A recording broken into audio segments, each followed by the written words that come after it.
We got a big episode coming up with NHL news, NBA news, MLB news, so stay tuned for that.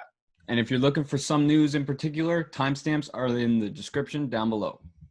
Hit the music.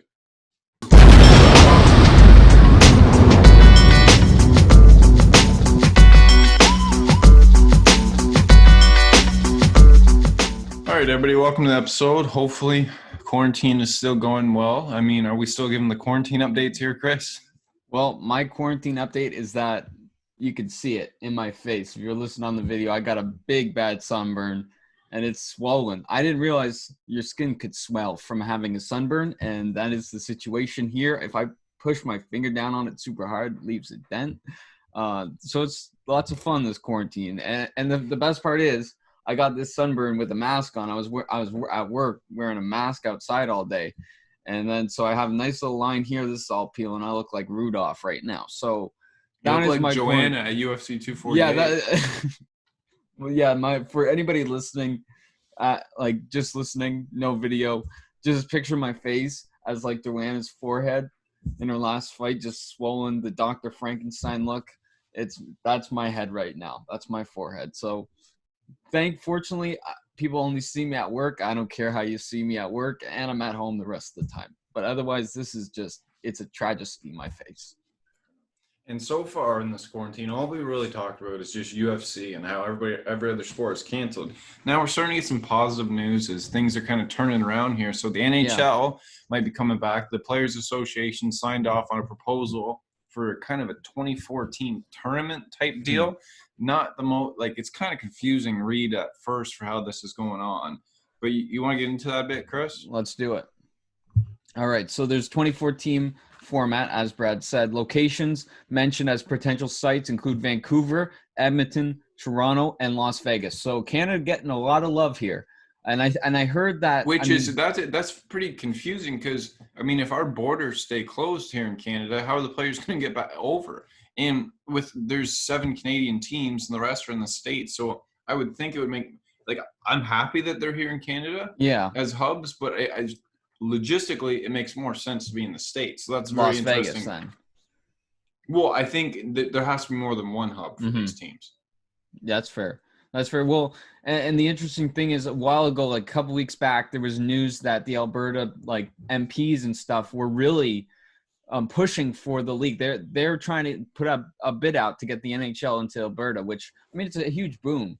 Really, I remember when Sam Alvey was telling us just about all the people coming to Jacksonville, how that boosts the Jacksonville economy. I think it's the same thing with especially sustained. It's not just 1 week. It's you keep them for a while until the season's over. So it'd be a huge pull for any of these cities to have, and these are kind of dire times for a lot of people. Yeah, and it's going to be interesting to see too, because all the players will have went home. The hope is any European players that they at least stayed in North America, because there's one thing going from the States to Canada or Canada to the States. It's another thing getting from Russia back here. You're not getting on a plane and coming back over. Yeah. So hopefully they're able to figure that out. Not many of those players left, but so keep going with the proposal there. Yeah, for sure. So Boston, Tampa Bay, Washington, and Philadelphia would compete for the number 1 slot in the East, while St. Louis, Colorado, Vegas, and Dallas would do the same in the West. So those are the 4 teams for the number 1 seed, right? You said? Yes. So then my understanding is that because it's a 24-team thing, so the other 8 teams in the East and the West, so then it would just be, I guess, number 5 through whatever, bad at math right now, 5 through 12, are just going to do a round robin to fill out the rest? Is this how we're doing it here? I guess something like that. I didn't read fully into it, but this is interesting stuff. So the East best of 5 series would see Pittsburgh versus Montreal, Carolina versus the New York Rangers, the New York Islanders versus Florida, and Toronto versus Columbus. It's if you're bringing in 24 teams, to me, I don't know why you just don't do all 31.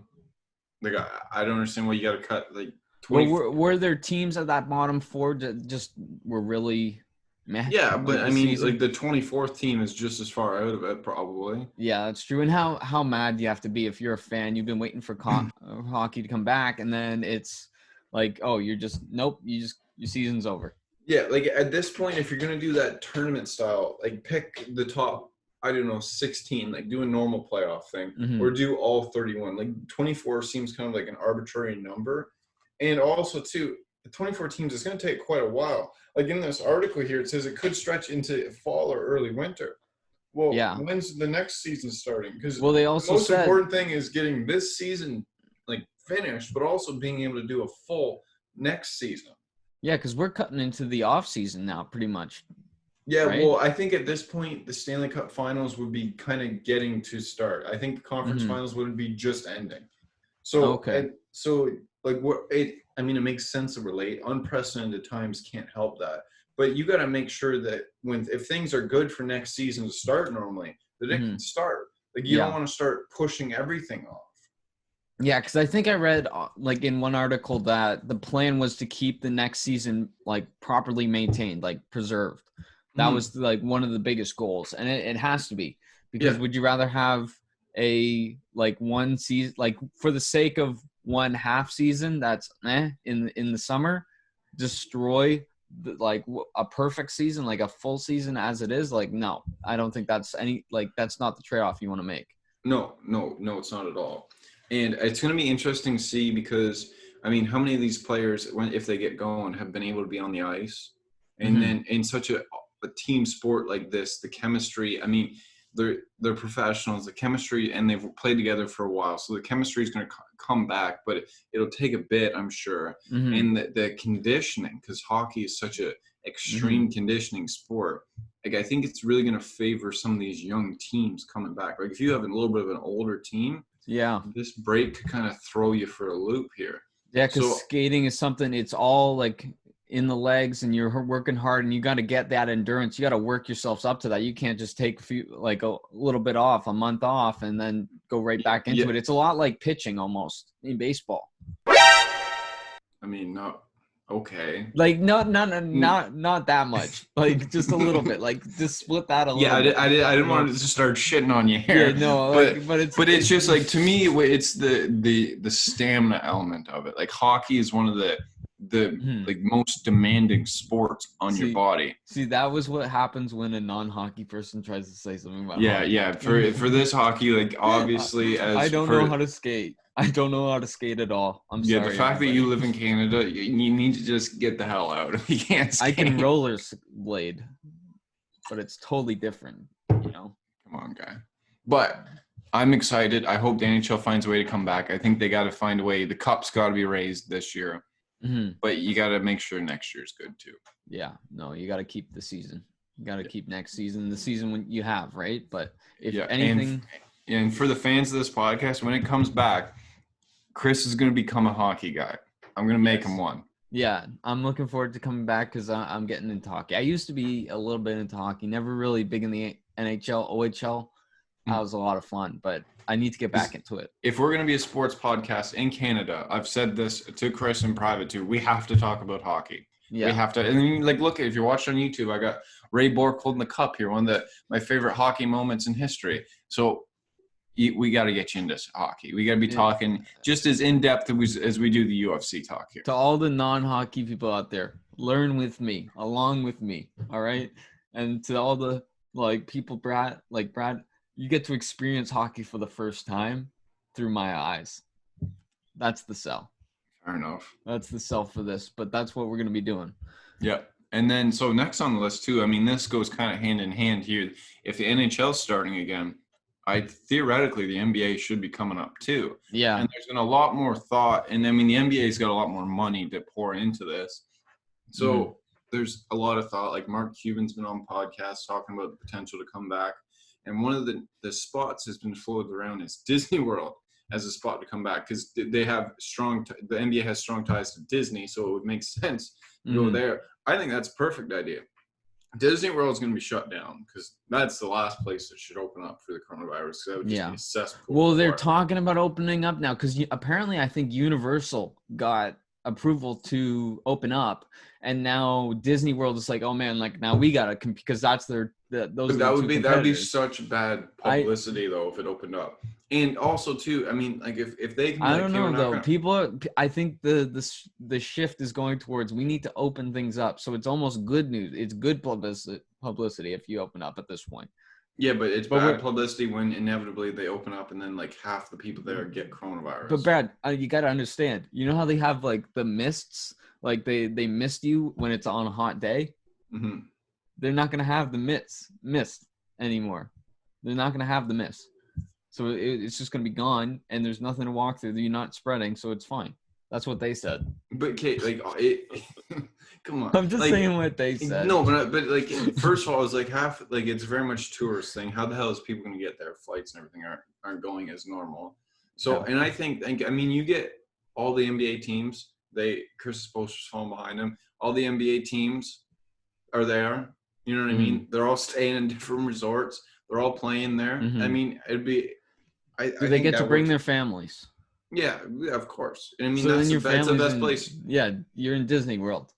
Yeah. So the families are happy. It's not like they're going to like some shit place and it's like, hey, like you're gonna sit in this hotel room all day so I can go play basketball. Like you're in Disney World. Like they can make it work. They're all self-isolated there.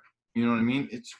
I think that works perfect. And if the NHL gets back going, the NBA, I think, has to as well. Yeah, those two are very linked in terms of competing for ratings, competing for eyes, and they go together. You know what I mean? Like you always think of NBA season with NHL season. Yeah, I mean, when you say competing too, like the NBA dominates it, but they still do compete. Yeah, that's what that like if anybody were gonna compete, like that's the most like 1-to-1 kind of I think schedule comparison. If you think of all the major sports leagues. I agree. And I think too, it's a situation where the NHL, if they were to come back and the NBA was not, they would have a lot to gain. Yeah. Like it would give them a great chance. point. That's a great point. Yeah. Because it would a lot of fans would go and watch that. So it'd be interesting to see what they do. I mean, I'm sure things are going to continue to flow and change, but it looks like we're in a point where now the comeback proposals are a lot more serious than they have been in the last few weeks for sure. Yeah, it was an interesting split between like the NHL, NBA, and the MLB because I mean MLB was basically before even the newspapers are dry, like the ink is dried. We're already putting out a new proposal, anything to stay in the news. Whereas the NHL was kind of like, oh yeah, we're gonna open up around July, and it's like, do you want to elaborate on that? No. You know, like they've just kind of been that's been their statement for a long time, and now they're actually delivering. So this is really great to see more of the sports leagues get into the news in terms of wanting to come back. Yeah, and like we kind of mentioned it earlier, I think probably some of the MLB's proposal things was they saw that nothing is going on and the Astros stuff was just coming to a head. So they had to get in the news for other reasons. I think that makes sense where the NHL didn't. And in the NBA, to a point, they didn't really have any bad publicity around this time. So it made sense that they could kind of stay quiet. And here's the genius of it, right? Because while the NHL and the NBA and the MLB will all be getting back into the action most likely around the same time within like 2 weeks, MLB still gets to say that they were a leader on it. Yeah, I don't know. And they will be remembered as the leader, like the champions that brought sports back. Yeah. No, that's fair. I mean, they'll say it. Whether or not people believe it's another thing. Yeah, that's true too. It could just be like, oh, MLB. Because I think if any sport's going to be like, I'm the leader of this, it's the UFC. But they don't get their credit. The UFC is like the Alamo to the MLB coming back the war, like the U.S.-Mexican war. Like it's like that's like the scale. You know what I mean of this happening. Like, but. Well, I mean, like the UFC is getting absolutely disrespected around this time because NASCAR, when they came back, which we'll talk about in a bit, they came back last weekend. Okay, you can't compare that. You can't. Yeah, but I'm saying like I'm agreeing with you. You know. No, but NASCAR came back and their pitch was, we're like sports are finally back. Yeah, we're the first sports back. Yeah, you're not even in that conversation, NASCAR. Like, so you're not. Yeah, so NASCAR's coming back a week after UFC started, saying we're the first live sports back. Come on. Yeah, no, that's stupid. Because I mean, Dana White is the champ. Like he took all the risk. And then somebody got sick. Somebody got coronavirus, and he saved the day. So you can't say anything. Like Dana White brought back sports, but like it's like basically the first strike is Dana White, next strike Rob Manfred. Okay, not like that's the difference. Like Dana White loosens him up, and then Rob Manfred comes and hits it out of the park. That is. No, I see that. Do you like how I crossed the analogies as I headed? Yeah, I saw the wheels just absolutely turning to come up with that analogy too. Yeah, that's what it is. I think there's smoke coming out of your ears. You're working a little bit too hard over there. So I think next on the board too, we're done talking about MLB's proposals. We got about 4 podcasts on them. So go check them out. I don't think anything's changed since the last one. But some new minor league news, which is pretty important here. Yes. All right. So basically, MLB is saying goodbye to many, many minor league teams. I'm pretty sure the bottom 2 leagues, like Rookie and A, gone, done. So like everything low A and normal A? Low A and normal A, yeah. Okay. And then Double A and Triple A is still there. Though who knows what they end up being called now. So it could be A and Double A, or like. Well, I would think you would just say Double A and Triple A. But there's no Single A, so it's confusing for the new fans. It's just gonna mess with the new fans, and the old fans are gonna be like, it has to be this way. That's gonna be the argument, I think. So.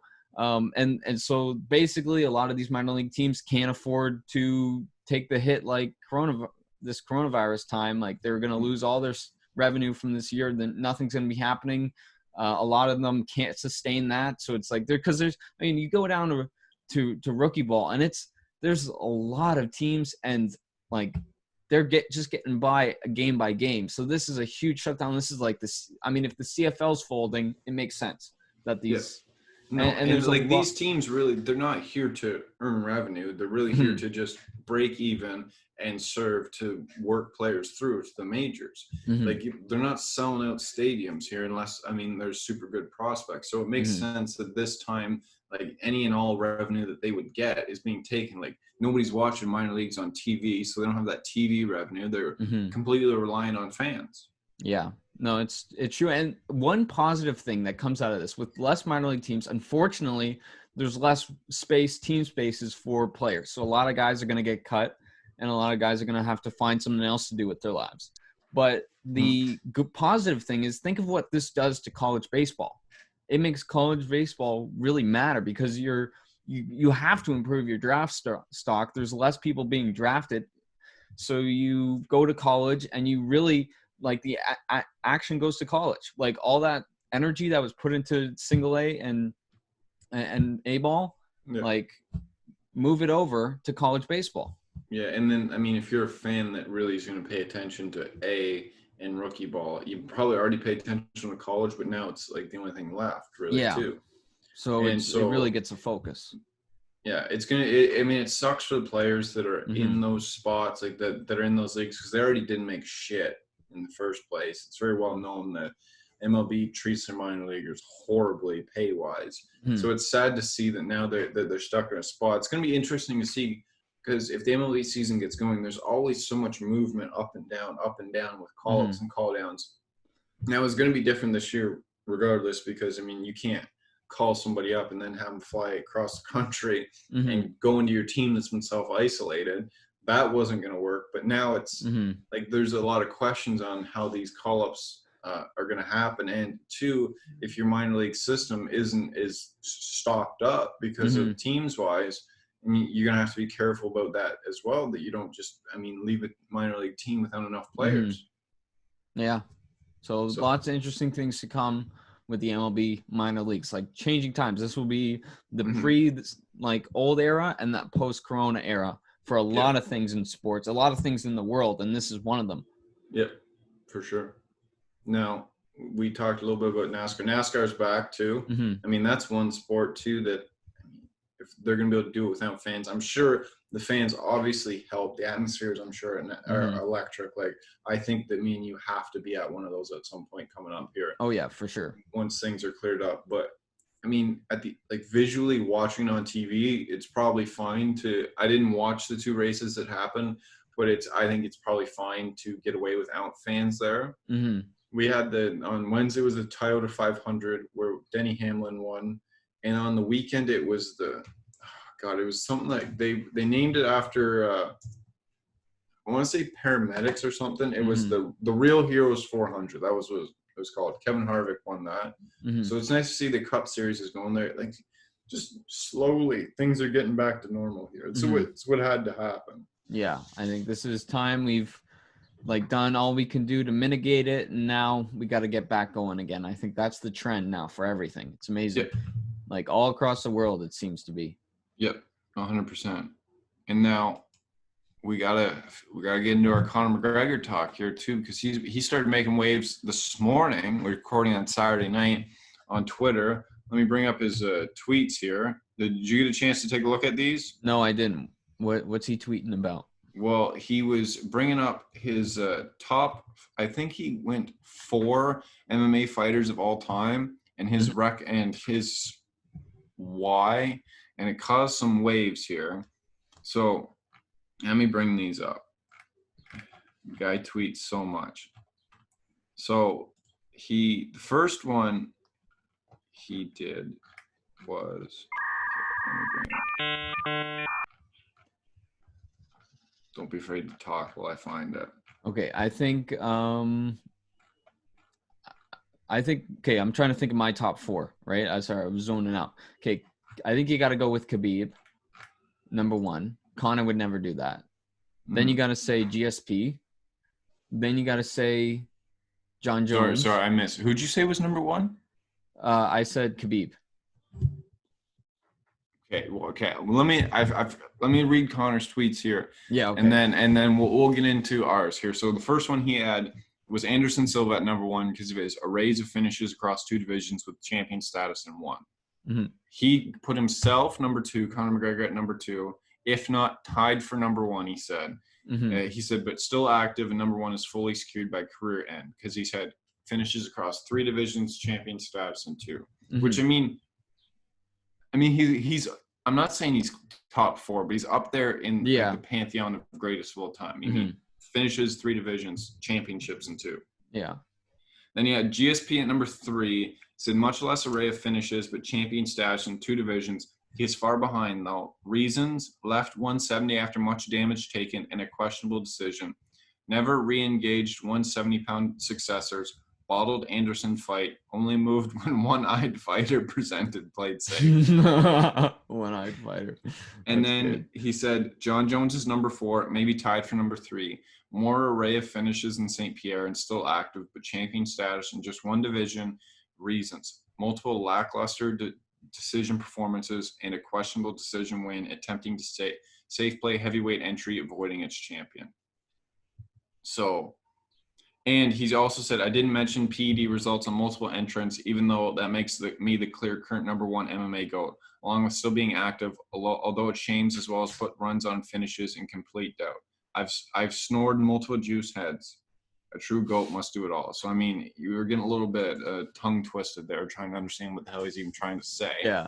So, to break it down, he put Anderson Silva 1, himself 2, St. Pierre 3, John Jones 4, and he said that he's could be tied first and without a shadow of doubt will be number 1 by the end of his career. I disagree heavily with this list. I mean, do you want to finish your list there, who you had? Okay, I'm thinking Khabib. I'm thinking then GSP, and that's close. That's very close, those 2. That was very tough. And then I'm thinking John Jones, and then I'm thinking Amanda Nunes. That we haven't seen that's Amanda Nunes is a good one. And it's a lot of disrespect to Anderson Silva on that list too. Yeah, no, I wasn't even thinking of him when I made the list. So yeah, and too, he's a little bit before our time. We got into MMA a little bit later, so I think people need to keep that in mind when we're thinking. My list, I would have GSP 1. I probably would have either John Jones or Anderson Silva 2. I like the Nunes. But I don't know. Khabib 3, Nunes 4. I think I didn't even think of Khabib or Nunes, but as soon as you said them, I'm like, I mean, that's the Conor effect. That's the Conor effect. When he's making his list, he doesn't even think of Khabib. Like, it's not even a thought in his head to put Khabib anywhere near this list. So Yeah, because I mean, what's Khabib like 27-0 right now? I think he's and 28. Is he Yeah, 28 and now? like I believe so. No, I And think they're really it may even be 29. no, it's not 29. I know it's not Okay. 29. I think it's 27 or 28. But there hasn't been like Khabib's never went out there in a fight and you've been like, oh shit, like this is Yeah. close. There's never like even in the Conor fight, it Yeah, wasn't even it close. wasn't close. But like I mean, where would like no, I'm not saying exact spot, but where would Conor rank on an all-time list for you? Like range wise. Because See, to me, I'm I think always he's anywhere between like around 10-ish. See, I'm always hesitant to rank Conor McGregor because I just like everyone's attached to him in some way, and everyone like the way he talks, he's way better than he actually is in our minds, right? So whenever But you I'm say like, trying that, to but rank, like if you remember like, when he went on his run, like a featherweight, he yeah, truly was untouchable. Then he went up, starts Eddie Alvarez, become double champ, and then he started on his bullshit. If you take like Conor before his bullshit, truly yeah, was he was heading for number one. yeah, And then he so started with all this other shit. So I think like what that timeline that he did, he's earned himself probably a top 10. yeah. Whether how you range him, I'd have to really go through it. But I think he's top 10. I think he's top 10 for sure, but not top 5. I was gonna say like, despite being conscious of my like Conor McGregor bias, because I love the guy. Mm-hmm. Like, I mean, I'd put him still between 6 and 8. I think definitely on that top 10 list. Yeah, no, and that's fair. Mm-hmm. I think. I mean, he's sitting here like he's saying, by the time my career's done, and if he does get back in octagon, do you think he would have a chance to get to number one? That's tough. Like he would have to beat Khabib, and then he would have to go up to 170 and get that, which is I can't see either of those happening. And I mean, if he did that, like, if he did that though, the hardest thing is the Khabib, I think. Well, no, actually, 170 is hard. Never mind. No, yeah, it's both hard. Yeah, Khabib, like, because Khabib is the white whale, man. He's the big bad, like, foil to him, and he has to defeat him. And if he wants to be in any conversation, I think Khabib beats Conor. Mm-hmm. Sadly, I think Usman destroys Conor. Yeah, that's like you're leveling up. You beat Khabib, which is like the one boss to get to stage 2, and then the real boss comes out and messes you up. That's what Conor has ahead of him if he wants to be in the top 5 greats conversation. Yeah. So, I mean, he's just always stirring shit up. Mm-hmm. Like he's never not stirring stuff up, which is it's kind of frustrating. So it's like it's understandable what he's doing, where he just keeps throwing his name into the media. He just wants people to keep talking about him, which we're doing. Gives us stuff for the podcast, but trying to be a fan of him becomes kind of difficult. Mm-hmm. Well, you can't stand by anything you guys saying, so why stand by him? You know, exactly. That's exactly what it is. And then other MMA drama going on between John Jones and Francis Ngannou. So they were going back and forth at each other for about a week or so. And then John Jones went from talking about so essentially when John Jones watched Ovince St. Preux fight, said, I can see myself moving up to heavyweight. Give me a catchweight fight at 220. Who wants to come? And then he went, never mind, I'll come up and maybe I'll fight Francis. Like, we'll talk about that. And then it was send the contract. And those steps took about 72 hours. Yeah, and Ngannou's not coming down to 225. That's for sure. Yeah, so they went to like full blown, like both of them saying, give me the contract, we're down the fight. John Jones, Francis Ngannou sells tickets to. That's how a fight. Makes no sense because there's no title on the line. Because Stipe DC has to happen, and Stipe's the champ, and you can't strip him because he's being a firefighter in the middle of a pandemic. Yeah. So it made no sense logistically wise, but sign me up. I want to watch that fight. Yeah. And Dana White was very skeptical of this at the last event when they asked him about it. But then John Jones came out and tweeted saying that essentially the UFC wasn't willing to give any more money for a move up to heavyweight, wasn't making it worth it, blah, blah, blah. he's going to stay at light heavyweight. And Francis came out and pretty much said that the UFC didn't come to the table and offer what he wanted, so he hopes he isn't out for another 11 months again. Mm-hmm. So, like, it's a situation. If you're do you think the UFC was wrong here? I don't know. Like, I don't know. Like, you got to go after that Francis Ngannou and John Jones fight. You got to go after that. But at the same time, yes, Stipe, you got to wait on him. You got to be patient. And that's the fair thing to do. I think it would have, like, they can't strip Stipe, because then that also screws up the Daniel Cormier trilogy with them. Yeah. And you owe it to both of them to have that. Mm-hmm. So, and they both stated that they want it far more DC than anything. So that's going to happen. John Jones, Francis Ngannou can't have an interim heavyweight title. Mm-hmm. That doesn't make any sense. Yeah. And it doesn't make sense for them in a situation to give more money, because you're ruining one of these fighters, whoever loses. Mm-hmm. John Jones loses, the mystique of him is gone. And was he going to go back to light heavyweight then? Oh, and if Ngannou loses, then the mystique of him, because the mystique was lost for Ngannou, and he's worked it back up. To throw him in there again in a non-title situation and lose it doesn't make a lot of sense. And these are two guys with everything to lose from that fight. Like, from, you know, like, because Ngannou has something to prove on his end. He's coming, like, he's the bigger man, and John Jones has something to prove, like, he is the man, you know. Yeah. So it's a great fight, and I see what you mean. Like, but at the same time, I don't really care if it's a title fight. That and I know this logic doesn't apply to the UFC, and it doesn't dictate what decisions the UFC makes, because they're a business at the end of the day. But as a fan, I really don't care if it's a big name fight. Doesn't need to be a belt. Like, and you could even, I mean, you've already done that one. What was the one belt, like the badass? Oh, the baddest motherfucker belt. Yeah, the baddest motherfucker belt. Like, which did not play well. You could do that. I liked it. Okay, okay, my bad. I didn't mean to shit on it, right? We could. So, but that doesn't work. That was a gimmick that I think in that situation was one where, especially because that fight ended with a doctor stoppage, which didn't play well, and it very much became, like, it was so gimmicky. Yeah. And this isn't a gimmick thing. Like, this isn't a gimmick sport. This is true.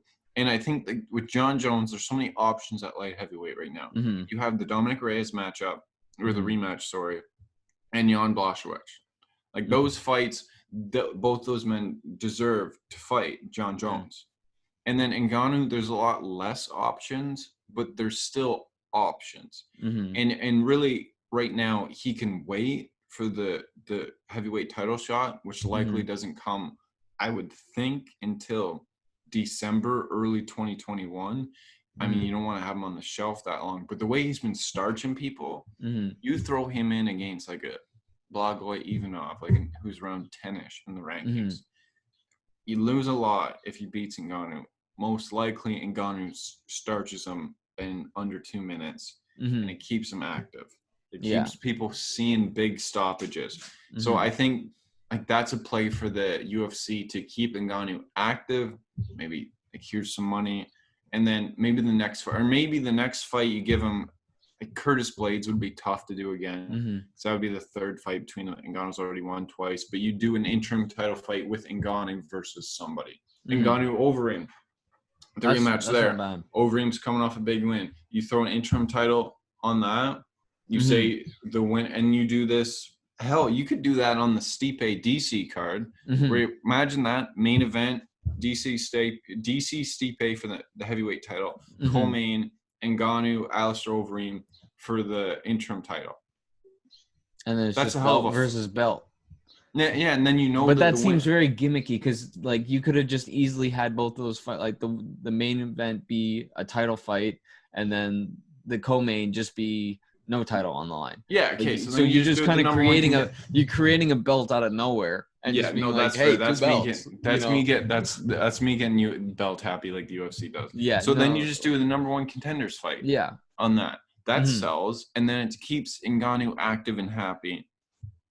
Because you don't want to piss off Jones and Ngannou, but at the same time you don't want to. Like, I get where the UFC is coming from here. For sure. Yeah, it's. I mean, there's a lot of fights to make, and only so few that are actually going to end up being made because there's just all these logistics. It's all these. You go down one path, you kind of cut off another path. So, it's all the things you're going to have to balance. But man, there's a good future ahead for the UFC heavyweight division for sure. I agree. Now you want to kick it to the Phoenix Fit Sports Hypotheticals? Let's kick it to there. All right, so before we get into the sports hypothetical, this is brought to you by Phoenix Fit. So a little bit about them. They're formulated by athletes for athletes, and their mission is to provide fuel for greatness. They're built for strength, engineered for endurance, and designed for recovery. Their supplements provide the necessary fuel to help you rise from the ashes. So every time a purchase is made at phoenixfit.com, that's spelled FNXFit.com, a child in need receives 1 gallon of clean water. And to date, they've donated over 103,825 gallons of clean drinking water. So check the link in the description and use our promo code BGT15 for 15% off any of your purchases. Now we got a sports hypothetical, right, Brad?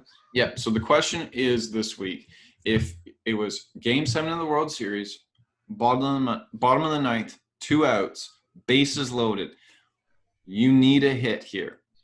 Anybody from baseball history can come to the plate. Who's your guy? Who do you want? Okay. And anyone from history, right, Brad? Correct. Anybody from history. I want 2017 Carlos Correa to come up and steal those signs. Jose Altuve, start banging those trash cans because we're about to steal signs because you said from history, and I'm taking them from 2017. I kind of set myself up for that. I mean, it's a great pick. It really is a great pick. I mean, if I was picking from that team, why don't you pick Altuve? That's true. You only need a hit, and he's a great contact hitter. Yeah, so, I mean, objective, that's a great pick. Mine, I went with David Ortiz, who I think is arguably the most clutch hitter in all of baseball history. Like, the things he's done in the playoffs, like you can have a 30-minute montage of his clutch hits. So I'm going with David Ortiz. I think that's a fair answer. I think that's wins? I was not prepared for the 2017 Carlos Correa. I didn't know where you were going with that one. Yeah, to be honest with you, I was expecting something stupid like Tim Tebow. Yeah, I hinted to I wanted to divert Brad into thinking I had something stupid. So I told him on the Zoom call to prep everything. I told him Tim Tebow. But it's not Tim Tebow. I'm sorry. I love Tim Tebow, but not him. Who is the hitter that you would least like to have up to the plate?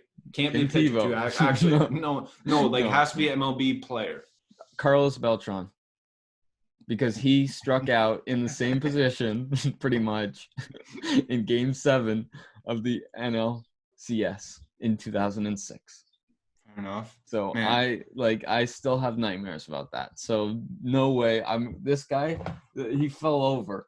He's just like, I had him like on the thing. He was like this. Now he fell over. But this guy, no way. No way I want him hitting for me. For me, it's Josh Tolley. Yeah.